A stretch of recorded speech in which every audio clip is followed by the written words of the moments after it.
खमा गणिसा स्वागत है आपका मेरे यूट्यूब चैनल पर। तो आज मैं आपको गोंद के लड्डू बनाकर बताऊंगी। यहाँ पर मैंने 1 किलो गोंद लिया है, बिल्कुल बारीक पीसा हुआ है। आप इसे घर में हमामदस्ते में कूटकर मिक्सी में पीस सकते हैं, वरना बाजार से भी ला सकते हैं। और 1 किलो लिया है सिंघाड़े का आटा, इसे भी घर पे कूटकर पीसा है चक्की में, वरना आप मार्केट से पिसा हुआ भी ला सकते हैं। और 1 किलो बादाम ली है, जिसे हमामदस्ते में कूटा है दरदरा। आप इसे मिक्सी में बारीक पीस कर भी डाल सकते हैं, लेकिन दरदरा कूट कर डालने से जब लड्डू खाते हैं तो मुंह में छोटे छोटे टुकड़े आते हैं तो अच्छा लगता है। और 1 किलो नारियल गोटा है, नारियल गोला बोलते हैं, उसे भी कूट कर पीस लिया मिक्सी में। आप चाहें तो कद्दूकस भी कर सकते हैं। और 1 किलो लिया गेहूं का आटा। और यहाँ पर 3 किलो लिए हमने बूरा शक्कर, क्योंकि 2 किलो का आटा ही हो गया, गेहूं का और सिंगाड़े का आटा और बाकी सारा सामान। तो हमने यहाँ पर 3 किलो बुरा शक्कर ली। काजू किशमिश आप अपने हिसाब से कम ज़्यादा ले सकते हैं। यहाँ पर काजू के टुकड़े किए हुए हैं, और थोड़ी सी काली मिर्ची और जो पिपरा होती है उसको दरदरा कर लिया है। और 1 कटोरी लिया है हमने टुकड़ा गोंद। वैसे इसमें 1 किलो पिसा हुआ गोंद डालेंगे, लेकिन इसके हम फूले बनाएंगे। अगर आप दुकान पे मांगेंगे फूला गोंद तो मिल जाएगा, नहीं तो आप गोंद को दरदरा करके भी ले सकते हैं। और यह है चूरी बाटा।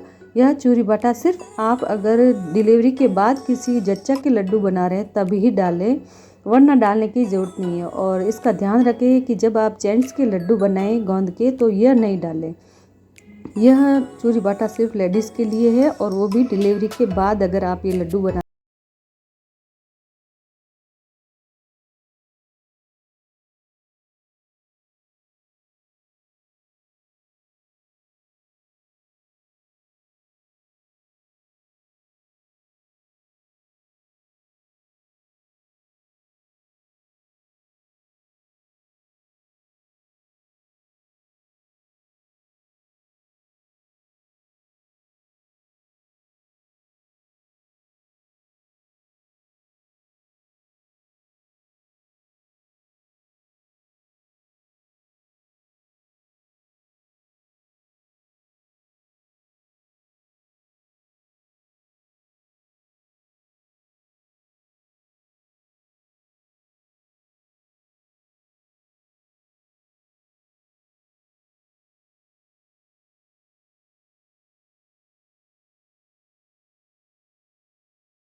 कि घी का कोई मेज़रमेंट नहीं है, जितना हमें आपका आटा भूंजे उतना ही घी लेना है। तो घी को मैंने पिघला लिया है। तो सबसे पहले हम सिंगाड़े का आटा भूनेंगे। वैसे हम चाहे तो गेहूं का और सिंगाड़े का आटा साथ में भून सकते थे, लेकिन सिंगाड़े का आटा बहुत जल्दी भून जाता है, इसलिए हम इसे अलग अलग भूनेंगे। गेहूं के आटे को भूनने में टाइम लगता है और यह जल्दी भून जाता है। अगर साथ में भूनेंगे तो ये जल्दी जल जाएगा और गेहूं का आटा कच्चा रह जाएगा, इसलिए हम इसे अलग अलग भूनेंगे। वैसे पहले के समय में अगर जच्चा के लड्डू बनते थे तो सिंगाड़े का आटा भूनते नहीं थे, कच्चा ही डालते थे। लेकिन आजकल बच्चे नहीं खाते हैं, उनको कच्चापन लगता है, तो इसे हम थोड़ा भून लेंगे। ज़्यादा डार्क नहीं भूनना है, थोड़ा भूनना है, लगभग 75% आप इसे भून लेंगे। तो यहाँ पर देखिए हमारा आटा है जो अच्छी तरह से भून गया है।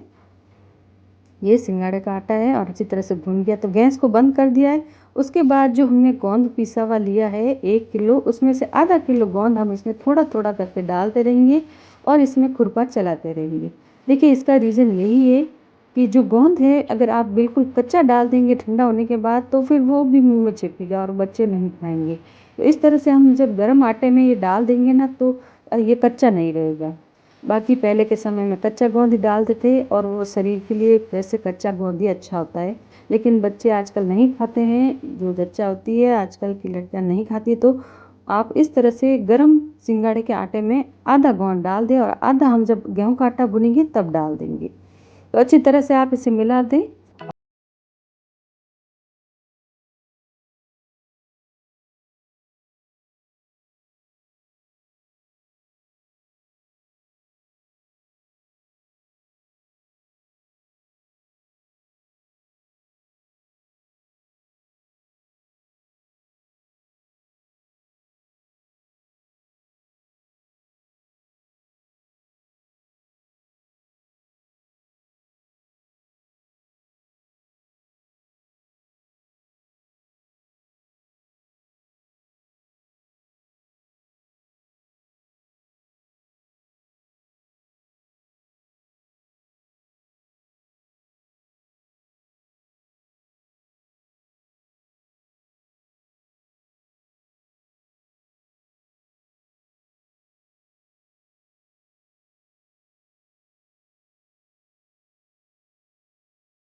आटा इस तरह से नीचे गिर जाए तो इसका मतलब आपका आटा भुन गया। गेहूं का आटा कच्चा नहीं रखना चाहिए। तो अब हमने गैस बंद कर दी है और फिर से हम जो बचा हुआ गोंद है पिसा हुआ वो इस तरह से थोड़ा थोड़ा करके डालेंगे और इसमें खुरपा चलाते रहेंगे। तो आधा गोंद हमने उसमें सिंगाड़े के आटे में डाल दिया और आधा इसमें डाल दिया। तो इस तरह से पूरा 1 किलो गोंद पाउडर जो था वो आटे में अच्छी तरह से भुन गया। अब वो कच्चा नहीं रहेगा, मुंह में नहीं चिपकेगा। और अब इसमें हम डाल देंगे दरदरी की हुई बादाम। इसे भी हम अच्छी तरह से मिला लेंगे। यहाँ पर देखना गैस बंद है और अच्छी तरह से हमने इसको मिला लिया है। और अब जो हमने सिंगाड़े का आटा भून के रखा है वो भी इसमें मिला देंगे, क्योंकि हमें लड्डू साथ में बनाने हैं, बस भुना अलग अलग है। तो अब हम ये भी इसमें मिला देंगे। मिलाना आपको अच्छी तरह से, ताकि आटा अलग अलग ना रहे, वरना कहीं सिंगाड़े का रहेगा कहीं गेहूं का। अच्छी तरह से आपको खुरपे की सहायता से मिला देना है, क्योंकि ये गर्म है तो हाथ जलते हैं। तो खुरपे की सहायता से हम इसे अच्छी तरह से मिला लेंगे। अब ये हल्का गर्म है तो हम इसमें डाल देंगे यह नारियल।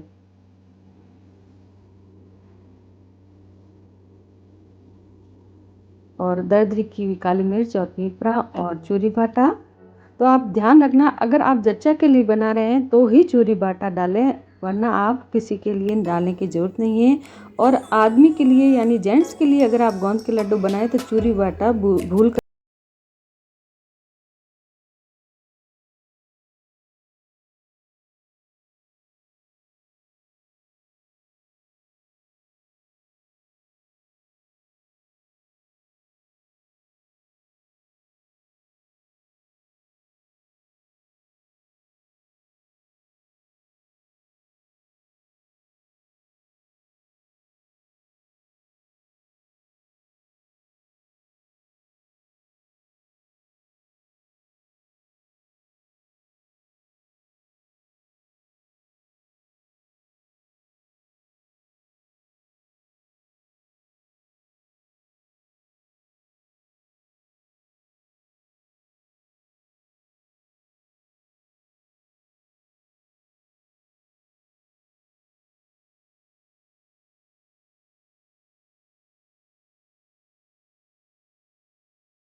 आप जेंट्स या लेडीज़ जो भी हो उसके लिए लड्डू बना सकते हैं। बस आपको ध्यान रखना है, अगर आप जेंट्स के लिए बना रहे हैं तो चूरी बाटा ना डालें, बाकी ये सामान सेम ही रहता है।